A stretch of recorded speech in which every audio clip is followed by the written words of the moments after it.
Hi, my name's Heather, and in this video I'm going to be going over all the details of the Mount Emily unit in Oregon. It's the hardest rifle elk tag to draw here in this state. I just finished my hunt here and I collected a ton of information getting ready for this, and so I just wanted to share it with you. Maybe you're putting in for it or you're deciding which unit you want to put in for, so I hope this information is helpful. I'm going to go over where this unit is located, the boundaries, nearby cities, sort of the terrain and the weather to expect at the time of year the tag takes place.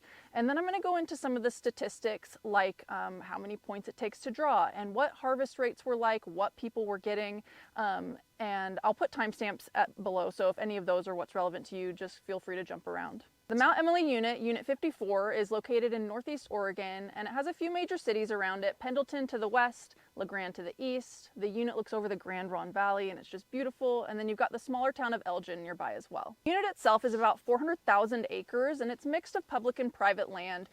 Most of it is made up of the Wallowa-Whitman National Forest, but there are pieces in the Umatilla as well. As you can see from some of these videos, you've really got everything in this unit. You've got these rolling grassland hills, you've got steep, big, deep valleys with thick timber, agricultural land, and a little bit of everything in between. There's a reason this tag is one of the most popular in this state. Success rates are high, the bulls can get huge, and it's just beautiful terrain to be in. Like I mentioned, and as you can see, the terrain is varied and elevations can change quickly. It is not at all uncommon to drop over 1,000 feet in a single day, just to get to a different vantage point.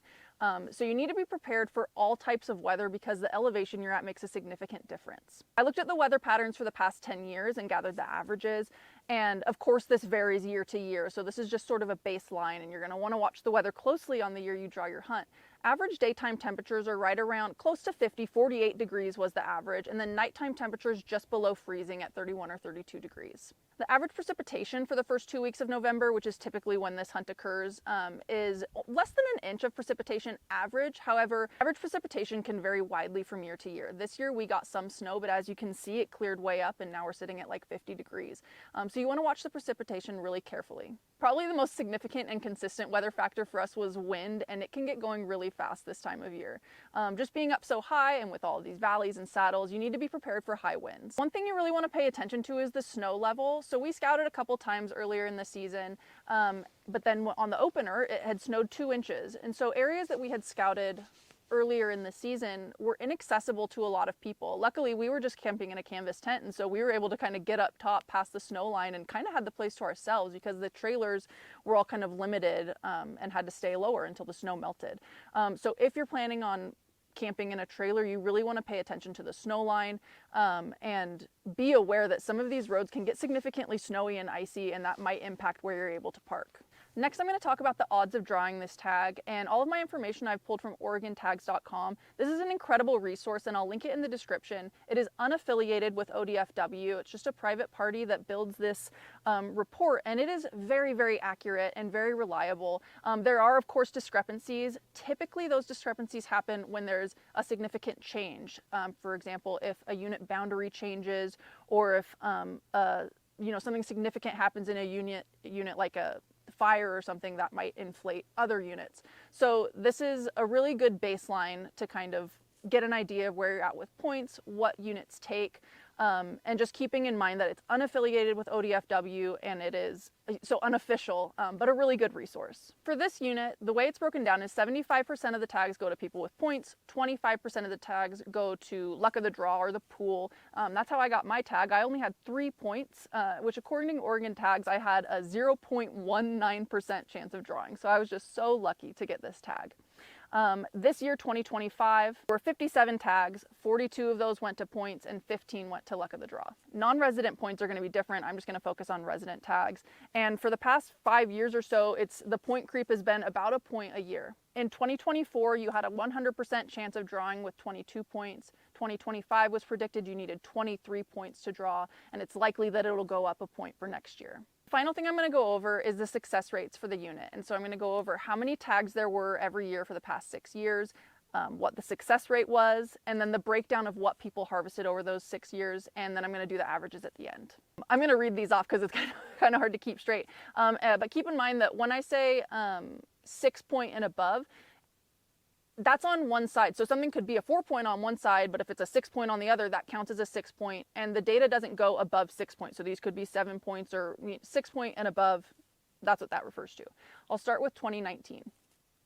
In 2019, I'm going to read them. 62 tags, 79% success, 49 total bulls, 1 spike, 1 4-point, and 47 6-point and above. 2020, 56 tags, 59% success, 33 total bulls harvested, 1 fork, 2 5-points, and 30 6-point and above. 2021, 56 tags, a 71% success rate, 40 total bulls harvested, 2 forks, 1 4-point, 2 5-points, and 35 6-points and above. 2022, there was 55 tags, a 62% success rate, 34 bulls harvested, 1 fork, 1 4-point, 4 5-points, and 28 6-points and above. 2023, 62 tags, a 73% success rate, 45 bulls harvested, 1 4-point, 3 5-points, and 41 6-points and above. And then for 2024, 59 tags total, 79% success rate, 46 bulls total, 2 5-points, 44 6-points. The season is still going, actually. I tagged out, but once the 2025 data is released, I'll put that in the description. So in a couple of months, you can check down there in the description, depending on when you're watching this. Now the most useful thing, well, all that's just like numbers, but the useful information is the averages over the past 6 years. So over the past 6 years, it's hovered right between 55 and 62 is the high. So I would, right around 60 is what I would expect for tags to be released. The average has been a 70% success rate. So 70% of the people with the big bull tags got something. 90% of the bulls harvested were a 6-point or greater, at least on one side. I was editing this video and I realized that I left out a really important component of this hunt, which is all the spike tags. So there are 2 spike hunts that go on during the any bull season. This year, 2025, there were 528 spike tags, and that hunt was for the first 5 days of the any bull season. So 528 spike hunters for the first 5 days. And then there were 5 days after that where there were no spike hunters, just the any bull hunters. And then for the final 9 days of the season, there were 231 more spike tags.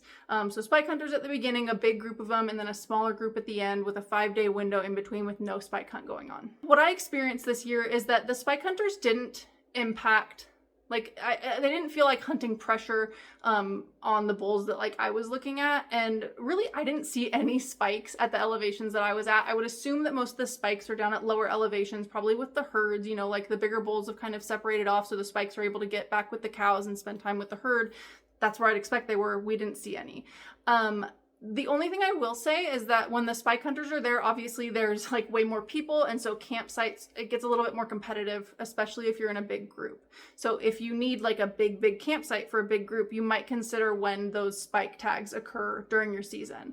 Other than that though, the spike hunters, we hardly saw any of them. And the ones that we did meet were nothing but helpful. They're more than willing to share information about bulls that they had seen, super friendly, and not, like I said, not contributing any pressure towards the bulls that we were targeting. I had a great time in this unit. I am just so lucky to have drawn this tag, and it's just, I'm going to be probably in my 60s before I can get this tag again based on points. I do have a video about how my hunt went, and that's up, and then a debrief video about all the behind the scenes, so feel free to check that out if you'd like. And if you have any questions about the unit or you want to chat about it, let's talk about it in the comments. Thank you so much for watching. I really appreciate it. We'll see you in the next one.